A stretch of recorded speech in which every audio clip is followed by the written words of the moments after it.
Chiefs Kingdom, welcome into another episode of the Chiefs Report by Chat Sports. And today it's time to break down our absolute whooping, just a total destruction of the Las Vegas Raiders.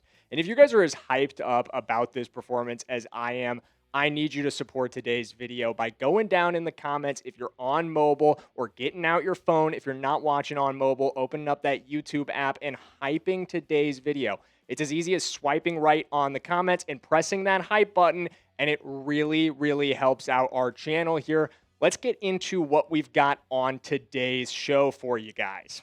So, first up, we're going to talk injury updates. This is one of the first times we've had to do this coming out of a game. We don't usually have a lot of injuries, or at least we've had some injury luck this season, but today we do have a couple of notable injuries to discuss. After we get through that, we're going to get into our Week 7 takeaways. A lot of good things coming out of this one.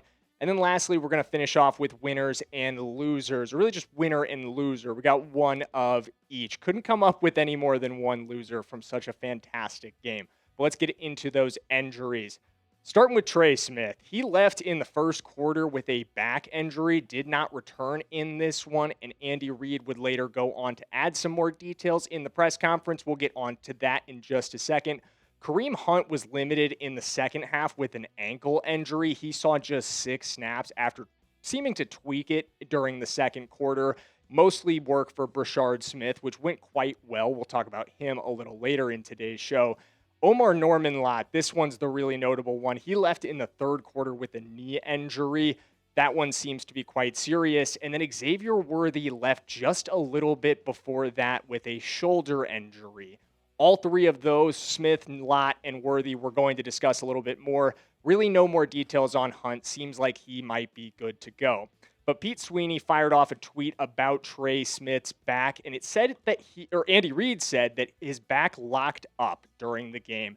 And he says, we'll just see going forward. So, to be honest with you, while obviously not good to be dealing with back injuries or back issues from one of our star players, our best offensive lineman outside of Creed Humphrey, in my opinion, this doesn't sound like too serious of an issue. This sounds like something Trey Smith will be able to work through. I don't expect him to miss any time because of this. Omar Norman-Lott, on the other hand, another tweet here from Pete Sweeney just a few minutes before. He's set to have an MRI on the knee, and that is not great news. We'll see what the results of that are, but this is not a position that we can afford to have injuries at right now. It's already a position that we've struggled at in terms of depth and just getting the production we need from our top line guys. Let's take a look at the room that we do have right now. George Karlaftis obviously coming off the edge, but the interior where Lott plays, Chris Jones and Derek Nottie. Nottie, we've talked about a good deal this season, just not quite good enough. And then Jerry Tillery, again, a little bit of a struggle for him, but Lott's been productive when he's been on the field. So I'm really hoping that this MRI is not a major, or that the results of the MRI are positive, and that this knee injury is not a major issue for Lott, because the rookie's been quite good, and we need that depth at that position. This is even a position we've talked about potentially making a trade at, so we can't afford to lose anybody right now. And the other position we really don't want to lose anybody at right now is receiver. Gosh, this group's been so good, and Xavier Worthy goes down in the third quarter. And I'm not going to lie, guys, this one has me a little bit worried. I am worried about this because of the way he got hurt. And I took some stills from the game of the final, or of the injury as it happened. Here's the first one, where you can see Darnay Holmes as he's trying to get a hold of Xavier Worthy. I think the injury did not occur at the initial contact where the flag came in. I think it occurred when the catch was made. So after Worthy makes the catch, he tries to spin around on Darnay, but Darnay gets a good grip of his shoulder and tries to pull him down to the ground. And you can see from this second still, that grip is maintained almost all the way through to the floor, pulling Worthy's shoulder in the opposite direction as he's heading backwards to the ground. And for a guy who's dealing with a dislocated shoulder right now, that is not a good movement there. That's not movement you ever really want to have with your shoulder, but it's absolutely not the kind of movement you want to see for a guy with a currently dislocated shoulder. This is another one where Andy Reid was pretty mum on details, but I'm really hoping that Xavier Worthy isn't facing a serious injury here, because if he did re-aggravate that shoulder injury, we could be looking at losing him again. He's already missed a significant amount of time this season, and we really don't want to see him have to miss any more time. Because, guys, I've got more Chiefs watch parties planned this season for my friends coming over. And when they do, they're going to want to see Xavier Worthy play, and they're going to want to have Omaha Steaks, my friends. Omaha Steaks is fantastic. It's some of the best in the entire meat industry, in my opinion. I always have them on deck, whether I'm cooking for my family, for my fiance Kylie, or for my friends for my watch parties. Like I said, Kansas City Chiefs, Oklahoma Sooners, big win for OU this past weekend against South Carolina. And I had the guys over with Omaha Steaks Burgers. They've got everything you could want. And they're currently in their biggest sale of the year, their early Black Friday sale. And to make those savings even better for you guys, I've got an exclusive deal just for our Chiefs Report viewers. The Kingdom is going to get an extra $35 off with promo code Chiefs at checkout. Whether it's everyday dinners or effortless entertaining to unforgettable gifts, Omaha Steaks delivers the world's best steak experience. Enjoy USDA certified tender steaks, juicy burgers, cozy and convenient comfort meals, and so much more. And save big with Omaha Steaks, guys. Visit omahasteaks.com for 50% off site-wide and an extra 20% off select favorites during their early Black Friday sale. And for an extra $35 off, use promo code Chiefs at checkout. Terms apply. See site for details. That's 50% off at omahasteaks.com, promo code Chiefs at checkout. Big shout out to Omaha Steaks. Thank them so much for supporting our show, and make sure you guys use promo code Chiefs when you head over because that really does help us out. Let's get into our Week 7 takeaways, though. Number 1, Rashee Rice is exactly what we hoped he would be. We've spent a ton of time on this show talking about the return of number 4. I know Kansas City Chiefs fans across the country have spent a ton of time talking about the return of number 4, what this offense is going to look like. Hell, more than just Chiefs fans, NFL pundits, just NFL fans, they feared what this would look like, and this is why, guys. What you saw from Rashee in Week 1, both his production alone with 7 receptions, 42 yards, 2 receiving touchdowns, 6 yards per catch, but it's also what Rashee can do for the rest of this offense. This is something we talked about in our preview. This is something Noah Gray talked about in the post game. You look at the numbers from a guy like Travis Kelce in this game. Fantastic performance from him. One of his best of the season. 3 receptions, 54 yards, 18 yards per catch. A lot of that coming on that big catch in the first quarter. And do you guys think that he is that wide open if not for Rashee Rice being on the football field? Because I do not. I don't think that play happens if number 4 isn't back on the team. If number 4 isn't available, Patrick Mahomes does not put up the stat line that he was able to put up today. A phenomenal game from number 15, who continues an MVP level season. 26 of 35 for 286 with 3 touchdowns, and another game with a quarterback rating above 120. He has been phenomenal. This offense has been phenomenal. And it is only going to get better, in my opinion, with Rashee back. Remember, he just caught 7 balls today. I expected a higher workload from Rashee Rice in his first game coming back. I'm not going to lie. We just didn't need it because the Raiders were unable to do anything against our defense. And that gets us into point number 2. Our defense kept it rolling after a phenomenal Week 6 against the Lions. Granted, though, I'm not going to lie to you guys, this was a nowhere near as difficult task for our defense as what they faced in Week 6 against the Detroit Lions. This Raiders offense was downright pathetic. And if you didn't catch the game, if you don't believe me, if you're a Raiders fan still clinging on to some hope, this was one of the worst performances on offense I've ever seen in my entire life. Here's some stats to back it up.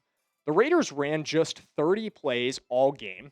The Chiefs had 30 first downs. To put that into perspective, the Raiders accomplished just 3 first downs all game long, largely because they went 0 for 7 on 3rd down and failed on their only 4th down attempt. A pathetic 0 for 8 on critical downs. 3.2 yards per play, less than 4 yards per pass attempt, and less than 2.5 yards per rush. And worst of all, they got dominated in the time of possession. I don't know that I have ever seen a flip as big as 17:52 to well over 32 minutes for well over 30 minutes for the Kansas City Chiefs in possession. The Kansas City Chiefs had the ball for over 70% of this football game. The Raiders are a bad football team. All of these stats prove it, but a phenomenal game from our defense, making them look the way they should, in my opinion. And we know this defense is capable of doing this to better offenses. Obviously, they're not going to hold down teams like the Lions to a performance like this. This is a performance the Raiders maybe are only capable of. But I think regardless of how bad the Raiders are, this is the NFL. With that being said, we're back-to-back wins by 43 combined points. That is impressive no matter who you do it against in this league. And this performance, this game, this was Kansas City at its very best.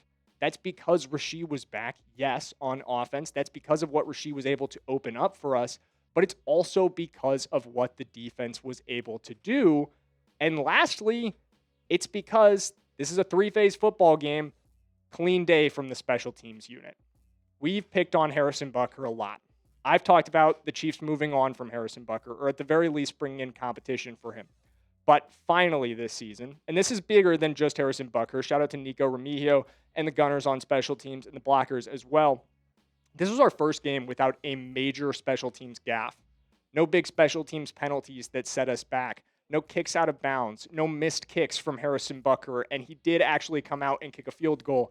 Like I said, I have really picked on Harrison, and I would say rightfully so. This list of mistakes, which I put this together a couple weeks ago, it's bad, man. We've gotten bad performance from our special teams this season.